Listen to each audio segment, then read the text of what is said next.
చాలు భూమి నిరాకారం కదా సూర్యుడు మీద ఉండేవారు. చీకటి అగాధ జలముల మీద కనబడ్డారు. దేవుని ఆత్మ జలముల మీద అల్లాడుచుంటారు. దేవుని ఆత్మ కనుమలేని తెలుసుకోండి. దేవుని ఆత్మ జలముల మీద అల్లాడుచుంటారు. ఇప్పుడు మన బైబిల్ దేవుడు తండ్రి కుమార పరిశుద్ధాత్మ త్రియేక దేవుడు. దేవుడికి 3 వ్యక్తిత్వాలు ఉంటాయి. దేవుడికి 3 వ్యక్తిత్వాలు ఉంటాయి. ఒకటి తండ్రి అయిన దేవుని వ్యక్తిత్వము, 2 కుమారుడైన దేవుని వ్యక్తిత్వము, 3 పరిశుద్ధాత్మ దేవుని వ్యక్తిత్వం.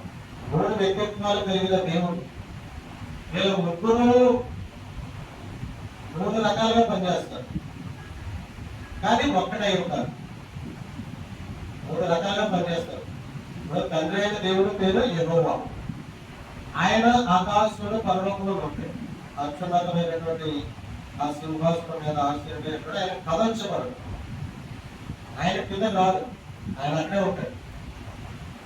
ఆయన పంపించాడు కుమారుడు.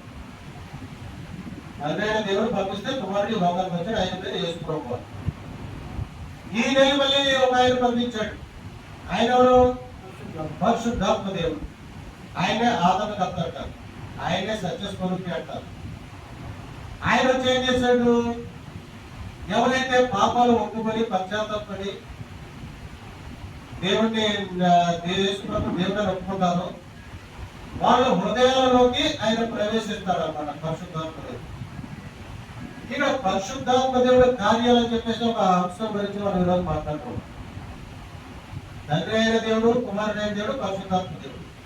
మరి ఈ పరిశుద్ధాత్మ దేవుడు చేసే కార్యాలు ఏంటి? ఈయన ఎన్ని రకాలుగా మనకు ఉపయోగపడతాడు, ఎన్ని రకాలుగా మనకు సహాయం చేస్తాడు అనేది మనం ఈరోజు తెలుసుకుంటాం. పరిశుద్ధాత్మ ఒక వ్యక్తి ప్రభువులను రక్షించిన పాపాలు ఒప్పుకొని పశ్చాత్తాపం చేసుకున్న దేవుడిని ఒప్పుకొని ఆయా ఒప్పుకున్నప్పుడు దేవుడు పరిశుద్ధాత్మ దేవుడి ఆయన హృదయంలోకి ప్రవేశించి ఆయనలో ఉంటాడు. ఆయనలో ఉండి ఆయన ఒప్పిస్తాడు. ఏం ఒప్పిస్తాడు? పాపం గురించి, నీతి గురించి, తీర్పు గురించి ఆయన ఒప్పిస్తాడు. బాబు, పాపం అంటే ఇది, నీతి అంటే ఇది, తీర్పు అంటే ఇది అని మనకు ఒప్పిస్తాడు. మనకు తెలియదు. ఆ పరిశుద్ధాత్మ దేవుడు మన హృదయంలోకి రాకపోతే మనం బైబిల్ చదవము. ఆ పరిశుద్ధాత్మ దేవుడు మన హృదయంలో లేకపోతే మనం ప్రార్థన చేయలేము. ఆ పరిశుద్ధాత్మ దేవుడు మన హృదయం లేకపోతే మనం పాట పాడాలని ఆలోచన మనకు ఉండదు. ఎందుకంటే ఎంతో కష్టపడి సాధన చేస్తేనే ఒక పాట వస్తుంది. ఆ వచనాలు గుర్తుపెట్టుకోవాలి, సాధన చేయాలి. అంటే ఆసక్తి ఉండాలి, అది వినాలి, పాడాలి, మళ్ళీ మళ్ళీ పాడాలి, గుర్తుపెట్టుకోవాలి. ఇదంతా ఈ సాధన అంతా చేయడానికి పరిశుద్ధాత్మ దేవుడు సహాయం చేస్తాడు. ఆ పరిశుద్ధాత్మ దేవుడు ఉన్నవాళ్ళు మాత్రమే చూడకుండా, అంటే 10 మందికి ఉంటాడు కాదని లేదు, కానీ సాధన కష్టపడి సాధన చేస్తే చూడగలవాడు.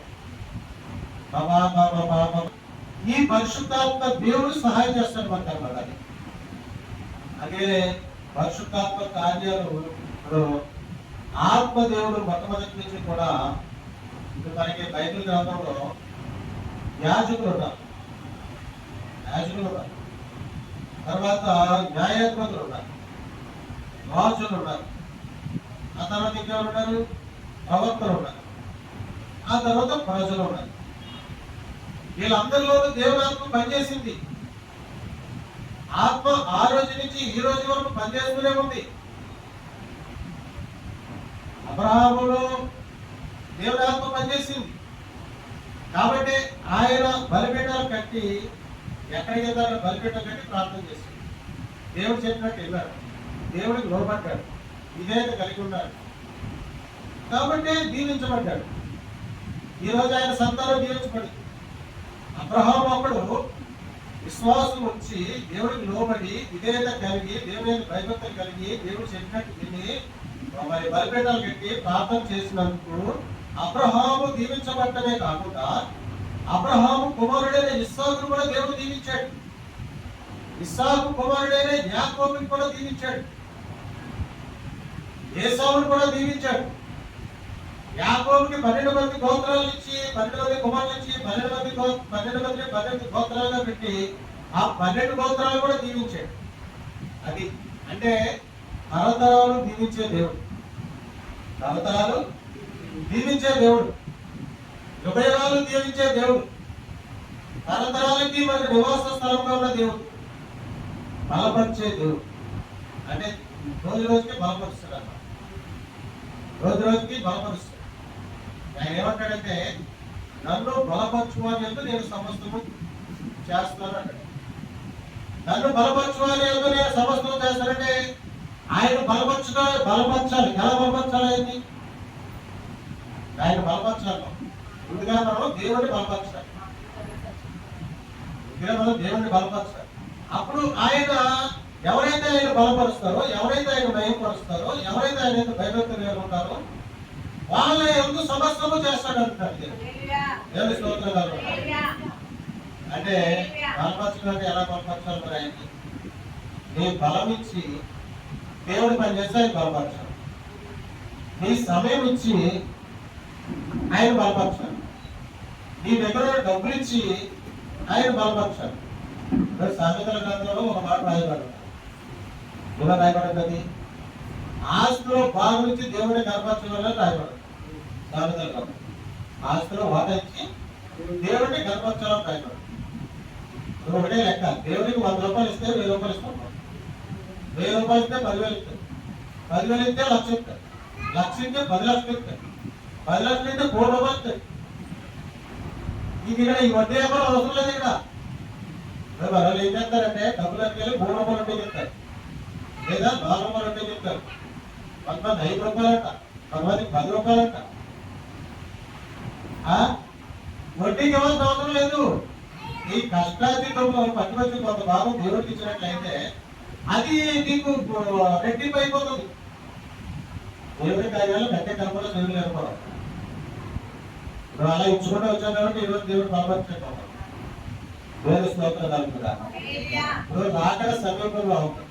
దేవుడు వచ్చేస్తాడు. ఇక రహస్య రాకడ ఉంది, సంఘం తీసుకుపోతాడు. ఇప్పుడు రహస్య రాకడ ఉంది, బహిరంగ రాకడ ఉంది. ఈ రహస్య రాకడ ఎలాగంటే ఎవరైతే ప్రభువుతో రక్షించబడి ఆత్మపూర్ణులుగా ఉండి మరి ప్రార్థన చేస్తూ ఉంటారు, ఆరాధనలో పాల్గొంటూ ఉంటారు, దేవుని వైపు చూస్తూ ఉంటారు, నిరీక్షణ కలిగి ఉంటారు, వాళ్ళు వస్తారు. దేవుడు కోర శబ్దం విపత్తు ఉంటుంది, వాళ్ళు లేచిపోతారు. మొట్టమొదటిగా సమాజ చేయడం వాళ్ళు లేచిపోతారు. ప్రభునందు నిద్రించిన వాళ్ళు వదిలేసిపోతారు. సమాజం కలబడతాయి. తర్వాత ఏం చేస్తారు? తర్వాత మనం లేచిపోతాం. మనం ఇలా ఉంటే మాట్లాడుతూ ఉంటే నేను వచ్చేది నేను లేచిపోతాను. కారు డ్రైవింగ్ చేసి వాడు లేచిపోతాడు. ఇంకా కారు ఏమైపోతుంది, ఇంకా దేవుడికి తెలియదు. హెలికాప్టర్ నడుపుకోవడం లేచిపోతాడు. ఆ హెలికాప్టర్ ఏమైపోతుందో దేవుడికే తెలియదు. నిజం రెప్ప పాటలో లేచిపోతాడు అనమాట. దేవుడి స్తోత్రం కాబట్టి అందుకని మనం ఏం చేయాలి? సమయం ఉన్నప్పుడే సద్వినియోగం చేసుకోవాలి. దేవుడి పని ఎంతో కొంత చేయాలి. దేవుడికి ఇవ్వాలి, సమయం ఇవ్వాలి, డబ్బు ఇవ్వాలి, బలం ఇవ్వాలి. ప్రభావాన్ని కొరకు ఆయన కొరకు వాళ్ళు చేయగలిగినంత చేయాలి. అంతే. ఇప్పుడు మన బైబిల్ కాలేజీ పెట్టారు, 22 మంది వస్తున్నారు. దేవుడు అన్నాడు ఇల్లు అక్కడ భోజనం పెట్టాలి. వెళ్ళి అక్కడ వంటలు చేసుకెళ్ళి భోజనం పెట్టేసి మమ్మల్ని సంపూర్ణ స్వాగతం చేశారు. వాళ్ళు భోజనం పెట్టేసి అంటే మేము ఏమనుకుంటున్నామంటే దేవుడి కోసం చేయగలిగినంత చేయాలి. సమయం లేదు, చాలా దగ్గరగా ఉంది రాకడ. పరలోకంలో ధనం సమకూర్చుకోవాలి. ఈ లోకంలో ఇప్పుడు ఏంటంటే ఈ సమయం ఏంటంటే డబ్బులు సంపాదించుకున్నాము, బంగారం సంపాదించుకున్నాము, ఆస్తులు సంపాదించుకున్నాము, లేదా బిల్డింగ్లు కట్టుకున్నాము అనే సమయం కాదు ఇది. కష్టపడి 100 కోట్లు అయితే బిల్డింగ్ కట్టాడంటే అక్కడ ఆ బిల్డింగ్ కూలిపోయింది. అది సునామీలో కొట్టుకుపోయింది. పాలస్తీన్లో ఎంత వేసి భారతదేశంతో ఎలాంటి బిల్డింగ్లు కూలిపోయి మన సునామీ అంతా ఎలాంటి బిల్డింగ్లు పడిపోతున్నాయి. మన చూపుతారా టీవీలో. జీవితాంతం కష్టపడి ఒక బిల్డింగ్ కట్టాలి, కొట్టుకుపోతే ఏంటి ప్రయోజనం? అయితే మరి పరలోకంలో ఆ ధనం ఎక్కడికైనా పోతుందా? పరలోకంలో సమకూర్చుకున్న ధనం ఎక్కడికి పోదు. మనిషి అంచోపు కూడా కష్టపడాలి, ఉద్యోగం చేయాలి, డబ్బులు సంపాదించాలి, ఏదో ఒక మోటార్ సైకిల్ కొనుక్కోవాలి, లేదా ఒక వస్తువు కొనుక్కోవాలి, లేదా ఒక బిల్డింగ్ కట్టుకోవాలి. ఈ ఆలోచనలోనే ఉంటున్నాడు దేవుడు మనిషి. సహజమేది. మేమలాగే అనుకునేవాళ్ళు, మేమట్లాగే అనుకునేవాళ్ళు. ఎంతో కొంత సంపాదించుకోకపోతే ఎలాగా, నా బాడీ వెనకేసుకోకపోతే ఎలాగా, ఈ ఆలోచనలు ఉంటాయి. కానీ ఇప్పుడు ఇది సమయం కాదు, ఇది ఆలోచనలో చేసుకునే సమయం కాదు ఇది. దేవుడి కొరకు ఎంత పని చేస్తున్నావు అనేది ఇప్పుడు మనం చేయవలసిందల్లా. ఎంతమంది సువార్త చెప్తున్నావు, దేవుడి కోసం ఏం పని చేస్తున్నావు, దేవుడికి ఎంత ఖర్చు పెడుతున్నావు అని ఖర్చు ఎవరైతే అనుకుంటారో వాళ్ళ బదులు వాళ్ళు ఎంత పడతారు. దేవుడు గమనించే దేవుడు, పరిశీలించే దేవుడు. మన హృదయం ఆయన హృదయంతో కరెక్ట్ అయి ఉంటుంది. ఎందుకంటే దేవుడు ఆత్మ మనలోని పనిచేసి చెప్పారు కదా, ఆ రోజు యాజకుల్లో పనిచేసింది, మరి న్యాయాధిపతుల్లో పనిచేసింది, రాజుల్లో పనిచేసింది, మరి ప్రవక్తల్లో పనిచేసింది, ప్రజల్లో పనిచేసింది. ఆ ఆత్మ ఇప్పుడు మనలో పనిచేస్తుంది. హల్లెలూయా. మన ఆత్మ ఆ ఆత్మకి కనెక్ట్ అయి ఉంటుంది. అప్పుడు ఆ కనెక్ట్ అయినప్పుడు ఏమవుతుంది, మన హృదయాలోచనలు ఆయన తెలిసిపోతాయి కదా. తెలుసా మీకు? పూర్వం ఎలాగంటే అనేవాడు భక్తుడు, ఏ కపాలి సప్త సముద్రాలు చూపించు అంటే సప్త సముద్రాలు అక్కడ కనిపించేది. దేవుడు వెలుగు కలుగుగాక అంటే వెలుగు వచ్చేసి, పై జలము క్రింది జలము వేగపరచబడి విశాలం కలుగుగాక అంటే విశాలం వచ్చేసి, ఆ విశాలను ఆకాశంలో పేరు పెట్టేసి, జలంలో ఒక చోట కూర్చబడి 6 నెలలు కనబడుగాక 6 నెలలు కనబడిపోయి అంటే కాక పలికితే చాలు అది జరిగిపోయి, అది మంచిదో దేవుడు అనుకుంటాడు.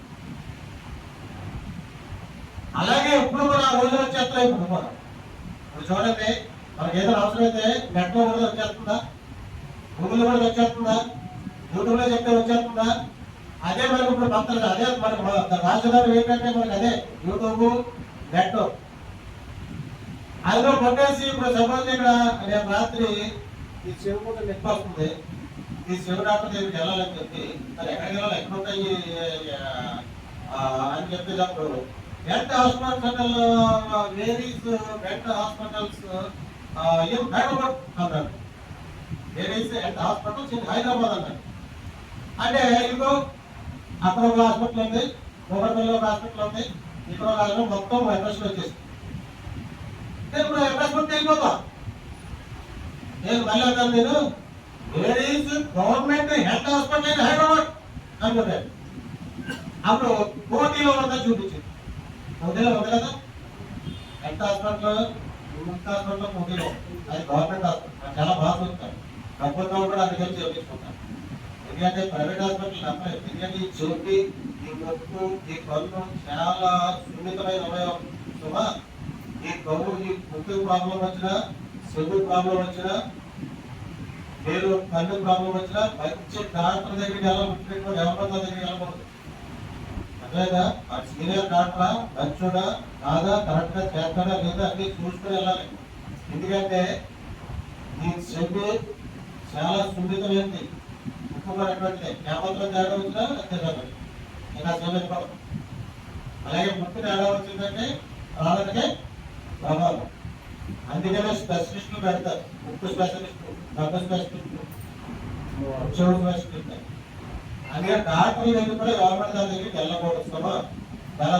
అలాగే ఆ రోజుల్లో తీవ్రమైన నేను పూర్వం రోజుల్లో సినిమా చూసినప్పుడు అయిపోతున్నాను, ఆ చూపించేవాడు కదా సినిమాల్లో, ఏదో పల్లకి మీద వెళ్ళిపోతున్నట్టు చూపించేవారు. వారు ఎలా అయితే మధ్యలో కొట్టుకుంటాడు చూపించేవారు. ఇది ఎలా సాధ్యపడతారు అంటే మరి ఇప్పుడు యుద్ధాలు కూడా అలాగే జరుగుతున్నాయి కదా. సాధ్యమే, దేవుడి ఆత్మ పనిచేస్తే సాధ్యమే.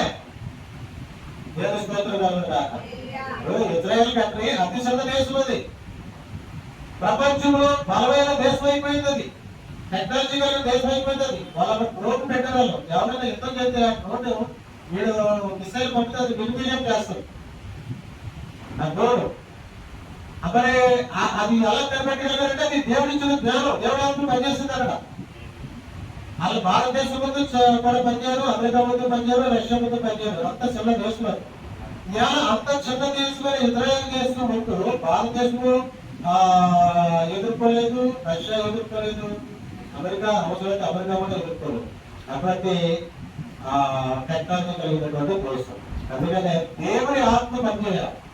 మనము కూడా దేవుని ఆత్మ పనిచేసినప్పుడు మనము ఎవరు నిలవలేదు. తెలుసా నీకు? దేవుని ఆత్మ మనలో పనిచేస్తుంది అనుకోండి, మనము ఎవరు నిలవలేదు అక్కడ.